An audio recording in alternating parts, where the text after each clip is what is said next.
हमारे यहाँ कहते हैं कि गुरु के बिना ज्ञान नहीं होता है। एक अच्छा गुरु जो अपने धुन का पक्का हो और अपने जिम्मेवारियों को तकनीक के साथ जोड़ करके समझता हो, ऐसे गुरु की जो कृपा होती है वो कहीं ना कहीं आपको आगे लेकर के जाती है। ऐसे ही एक गुरु हैं जिन्होंने 1987 बैच के टॉपर अमीर सुबहानी को पढ़ाया है, जो आज बिहार के मुख्य सचिव हैं। अपने कैरियर के टॉप पर अमीर सुबहानी वो पहले छात्र थे जिनको गुरुजी ने पढ़ाया था। अब गुरुजी पटना में आईएएस आईपीएस बनाने के लिए पहुंच गए हैं। उन्होंने डेरा डाल दिया है और कहाँ उनसे मुलाकात होगी, किस तरह से वो काम करेंगे, उनके साथ कौन कौन लोग हैं, ये सारी डिटेल्स हम आपको दे रहे हैं। पटना में रेडियंट जो इंस्टीट्यूशन खुला है उसमें आईएएस आईपीएस बीपीएससी वगैरह की तैयारियां कराई जाती हैं और ये जाने माने शिक्षकों द्वारा कराई जाती है, जो हमने शुरू में ही बता दिया। इसके कर्ता धर्ता परिमल कुमार हैं। आप सुनिए क्या कुछ कह रहे हैं अमीर सुबहानी को टॉप कराने वाले गुरु और इस व्यवस्था के संस्थापक परिमल कुमार। 3-4 चीज़ें मुझे लगती है कि सबसे महत्वपूर्ण है। एक तो आपने देखा होगा कि जिन लोगों ने इस साल टॉप किया वो सब ऐसे स्टूडेंट्स थे जो 2 बार 3 बार परीक्षा दे चुके थे, सफल नहीं हुए थे, उसके बाद भी मेहनत करते रहे। तो एक तो ये कंसिस्टेंसी, काम करने की क्षमता, 1 बार 2 बार विफल भी हुए तो ये नहीं कि हिम्मत हार गए और पढ़ाई बंद कर दी। एक तो मुझे लगता है कि ये बहुत महत्वपूर्ण गुण है और ये परिवार अपने गुरुजनों आदि के समर्थन से ही संभव होता है। फैमिली का तो बहुत इम्पोर्टेंस है क्योंकि उनका तो भी हर समय, या मित्र वगैरह भी।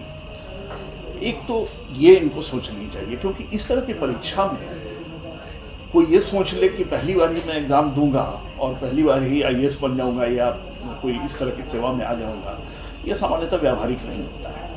सीखने में भी समय लगता है, परीक्षा के जो फाइनल पॉइंट्स हैं उनको समझने में भी समय लगता है।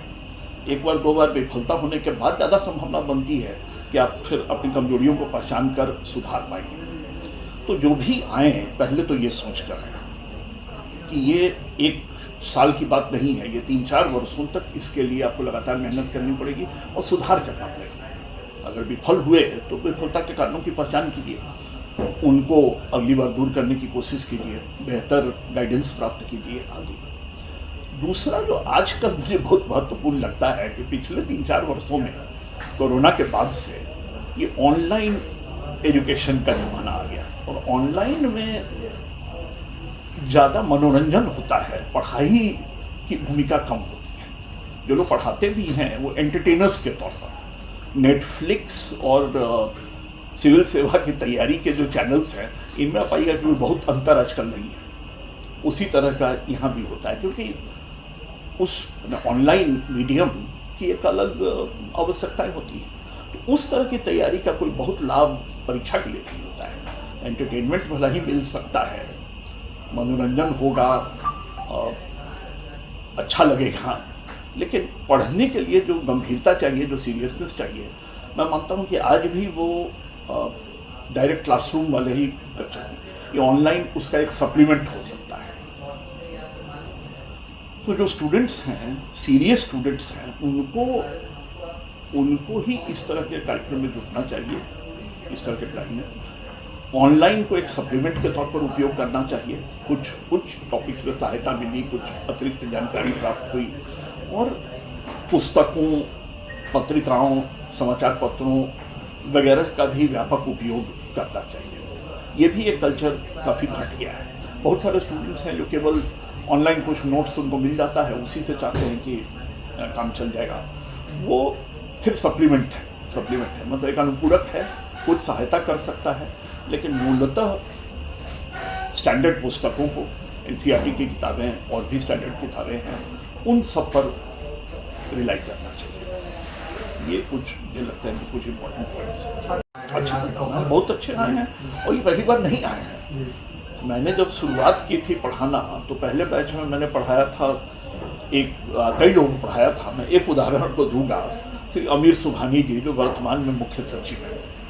ये 1987 की परीक्षा में ये टॉपर थे 1987 में। तो बिहार, और आज तो बिहार के मुख्य सचिव भी हैं, तो अपने कैरियर के मतलब समिट पे पहुंच गए हैं। तो ऐसा नहीं है कि बिहार के परिणाम अच्छे नहीं रहे, लेकिन उस तरह के बीच में शिक्षा प्रणाली में भी मैं सोचता हूँ कुछ कमजोरियाँ आ गई थी, स्टूडेंट्स में भी बहुत तरह के अप्रोचेस आ गए थे, जिसके कारण परिणाम बहुत अच्छे नहीं आ रहे थे, फिर अच्छे आ रहे हैं। तो ये इसको और आगे बढ़ाने की ज़रूरत है। बिहार सरकार ने भी कुछ कदम उठाए हैं और उसी में परिमल जी जो कर रहे हैं, मैंने इनको अपना सहयोग दिया कि पटना से मेरा भी संबंध बीच में कई वर्षों से नहीं था, मतलब आना जाना था, पारिवारिक संबंध था, लेकिन पढ़ाने लिखाने में नहीं था। तो मैंने जब इन्होंने कहा कि पटना में ये फिर से करना चाहते हैं और एक सुनियोजित ढंग से करना चाहते हैं, तो मैंने इनको पूरा अपना समर्थन और सहयोग दिया। तो ये अच्छे रिजल्ट्स हैं, इनको और आगे बढ़ाने की ज़रूरत है। भाषा भी कहीं बैरियर बनता है? भाषा कुछ हद तक है बैरियर, कुछ हद तक, लेकिन बहुत ज़्यादा नहीं। अभी भी अंग्रेजी माध्यम में जो लोग देते हैं उनको कुछ तो लाभ की स्थिति रहती है, कुछ एडवांटेज उनको मिल जाता है। लेकिन हिंदी के भी हिंदी माध्यम से भी देने वाले स्टूडेंट्स कई सफल हुए हैं इस तरह। उनके मामले में स्थिति ये है कि वो जिस तरह के मटेरियल वगैरह पर, मतलब पुस्तकों या अन्य सामग्री पर जो निर्भर करते हैं, वो अक्सर बहुत अच्छे स्तर की नहीं होती है। मुझे लगता है कि ये कमजोरी हो जाती है, तो उसमें और सुधार करने की जरूरत है। बिहार में भी अब खुला है ब्रांच, तो यहाँ भी अब कोविड के बाद आप लोगों ने शुरू किया है? ये आगे आपको बताएंगे इसके बारे में। आप बिहार से ही हैं सर? आप? मैं मूलतः पटना का ही हूँ। पटना से ही मैंने शुरू किया था। मैंने आपको कहा ही, गंभीर सुभानी मेरे पहले छात्रों में थे जो आज मुख्य सचिव बने, और कुछ अन्य राज्यों में भी बने, केवल बिहारी में नहीं। और कुछ तो प्रत्यावृत्ति भी रहे, लेकिन वो बाद में, वो आरंभिक में नहीं, तो काफ़ी बाद में, कई वर्षों के बाद आए रहते हैं। तो मैं मूलतः बिहार का हूँ, लेकिन बीच में हम लोग दिल्ली, बेंगलोर वगैरह पर केंद्रित हो गए थे। अब मैंने वहाँ से एक तरह से रिटायरमेंट लेके मैंने कहा कि पटना में वापस मूल घर में आकर फिर से कुछ इन लोगों का सहयोग करूँ। निश्चित रूप से आप देखें कि बिहार टैलेंटेड स्टूडेंट के क्षेत्र रहे हैं, और ऐसे भी आप जो सिविल सेवा परीक्षा के जो अंतिम परिणाम रहते हैं, तो प्रति वर्ष बिहार के छात्रों की स्थिति काफ़ी बहुत बेहतर और सशक्त होती चली जा रही है। इस वर्ष भी आपने देखा कि फर्स्ट टॉपर और सेकेंड टॉपर भी कहीं ना कहीं बिहार से संबंधित रहे हैं।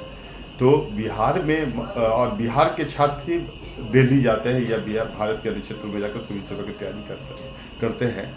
तो हम लोगों ने प्रयास किया कि क्यों नहीं बिहार में ही एक ऐसे संस्था को डेवलप किया जाए जिसमें एक ideal environment for civil services प्राप्त हो, बेसिक रूप से यूपीएससी के लिए।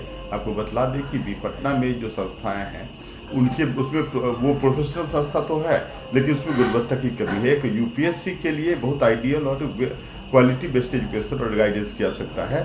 तो हम लोग प्रयास कर रहे हैं कि यहाँ के लोगों, यहाँ के बच्चों को, यहाँ के छात्रों को समुचित बेहतर माहौल उपलब्ध कराया जाए, और इस संस्था से ही लड़के यूपीएससी के अंतिम परिणाम प्राप्त कर सकें। यही हम लोग की चेष्टा है, और इसी प्रयास के क्रम में हम लोगों ने इस संस्था का प्रारंभ पुनः पटना में किया है। क्योंकि मेरे को सिविल सर्विसेज में इंटरेस्ट है। क्या बनना है?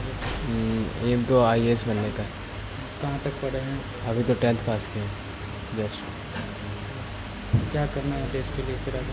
देश के लिए करना है, मतलब बहुत कुछ करना है, अपने स्टेट के लिए करना है, अपने कंट्री के लिए बहुत कुछ करना है।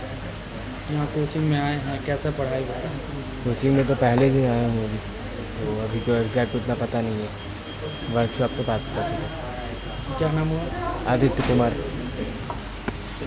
यूपीएससी का तैयारी आप लोग करने हैं? हाँ। क्यों? इससे आईएएस बन के अपने देश का सेवा करना है, तो इसी के लिए। कहाँ तक पढ़ाई हुआ है?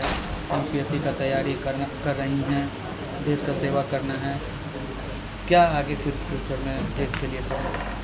मीन्स जो भी है अभी जो चल रहा है उसको ठीक करेंगे, जो भी चल रहा है उसको और अच्छा बेहतर बनाने का कोशिश करेंगे। जो गड़बड़ियाँ हैं उसे ठीक हाँ। करेंगे।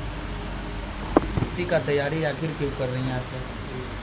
यूपीएससी की तैयारी हम सब दिन से चाहते हैं कि यूपीएससी की तैयारी करें। क्यों? कहाँ से प्रेरणा मिली है कि यूपीएससी या बीपीएससी की तैयारी करें? यूपीएससी की तैयारी मैं बचपन से जब 10th के एग्ज़ाम दिए थे तभी से। क्या करना है आगे फिर? यूपीएससी की तैयारी करना है। इस बार जिस तरह से जो है यूपीएससी में लड़कियां बाजी मारी है, तो क्या लग रहा है आपको भी भरोसा बढ़ गया है? लड़की बढ़ तो हैं। गया है, लड़की सब आगे बढ़ रही है, मेहनत जो कर रहे उसका फल मिल रहा है। क्या नाम? यूपीएससी का तैयारी क्यों कर रहे हैं? यूपीएससी से मुझे फर्स्ट चॉइस है डीएसपी बनना। बीपीएससी का मैं प्रिपरेशन करता हूँ। ये प्रेरणा कहाँ से मिली कि आपको बीपीएससी का ही तैयारी करना है? क्योंकि अलग अलग स्ट्रीम है तैयारी करना, बैंकिंग एसएससी, उसके बावजूद भी आपने इसको क्यों चुना?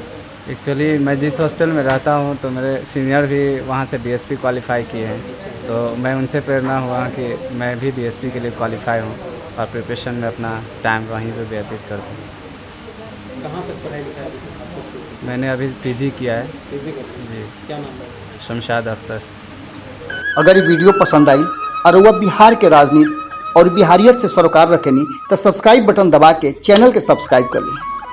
ओजे एगो घंटी बा, ओकरा बटन दबा देला से कुल सटीक और मारक खबर रुआ मुफ्त में मिल जाई। अगर रुआ पत्रकारिता के हमनी के नया प्रयोग में सहयोग कर चाहतानी तो ज्वाइन बटन दबा दी। पेटीएम नंबर नोट कर ली 9386816700। धन्यवाद।